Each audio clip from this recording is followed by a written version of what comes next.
as we said, you're a sort of adult film star from Copenhagen, and this all started with a Danish show called King's Girls. Oh, that is very true. But that was back, and my fascination with the look of the bimbo started. At what age would that have been? About 11? That was 11 years old. OK. So what did you see that you liked? So, first of all, I was not supposed to see this show because it was aired very late in the evening. But I saw this beautiful woman. I thought she had blonde hair and big boobs. And I was just mesmerized by her look. I thought that she was looking so feminine, and I was just fascinated.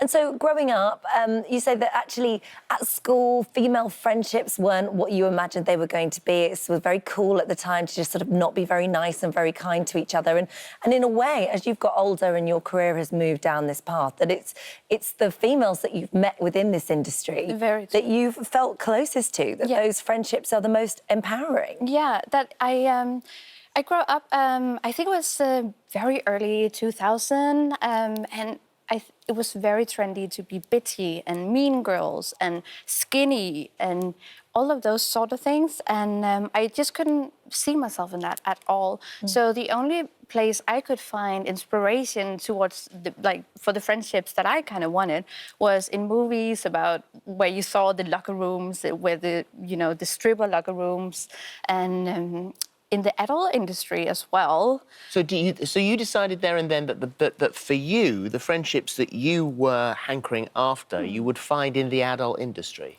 I thought you saw them? Yeah, I thought so at the time, and I was proved right. Has it proved right? Yeah, so once you've moved into that industry and the friends that you've made there, because we all see, obviously people who are not involved in that industry, it appears a little scary. It appears that sort of there are people who are taken advantage of in many different ways. Not a safe industry, but you've made the best friends there. Yeah, I think it's true what you're saying. There are two sides to the industry. There's the dodgy side that you, of course, want to stay clear of, and not everybody is as lucky to be able to stay clear of it. But then there's also the very empowering side and the intelligent women who chose this, despite of all the obstacles that they had to face by choosing this.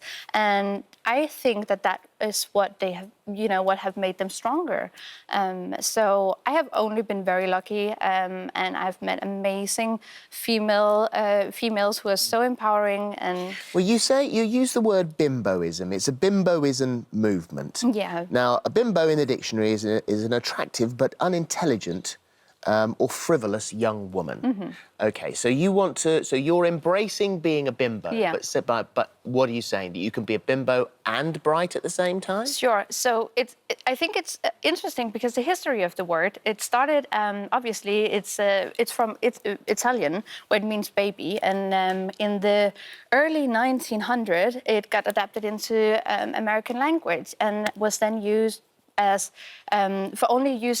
people were only using it to call a man, like a stupid man, a bimbo. And then it kind of died out. And then in the 1980s and 1990s, where Barbed Wire and those movies with Pamela Anderson got into fashion, it started to be used as only describing women who were blonde and looking overly sexual. So you were trying to claim the word back in a way? And definitely. Yeah, definitely, because my aim is to show people that you don't have to be stupid to be a bimbo. This is my choice. For a long time, I didn't look like this. I didn't embrace my feminine side as much because I didn't think that would be. I didn't think that I would be interpreted as being smart if I did. Do you think that a woman then has to maybe not embrace her feminine side if she wants to be taken seriously? I think in a lot of cases, yes. And I'm from Denmark, as you said, and we had a prime minister back in the days. She was wearing beautiful feminine outfits and handbags, and she was looking fabulous. But people were always commenting on her looks more than, obviously, also they commented on her politics. But it was a big thing. It was a fascinating. Well, we had it with Theresa May when she first came in. People were fascinated with her shoes and these kitten heels. But if you look hyper feminine, you are then stupid, and I just don't think that that's fair. It's not fair. Well, there are two things you said, that it's OK to be an object of sexual desire. If you choose so. Yeah, that is very important because obviously I know that I'm an extreme case and not every woman out there would want to look like me. They think it's horrible. But I just want to encourage women everywhere to be, you know, confident enough to take ownership of their own sexuality and to embrace their femininity, even if it's just the smallest thing. The other thing that's sorry, Holmes. The other thing is the unrealistic body image. That's true. Is been directly linked to mental health issues. Yeah, that's true. What do you say to that? First of all, I have never suffered from any sort of mental issues.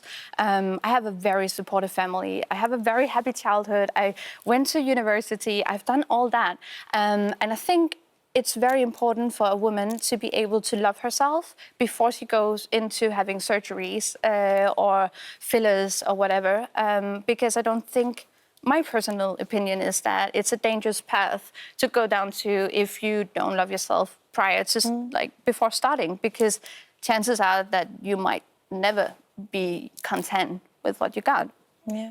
Well, you make a very strong point. It's lovely to meet you. Lovely meeting you too. Thank you. Thank you very much. Thank you.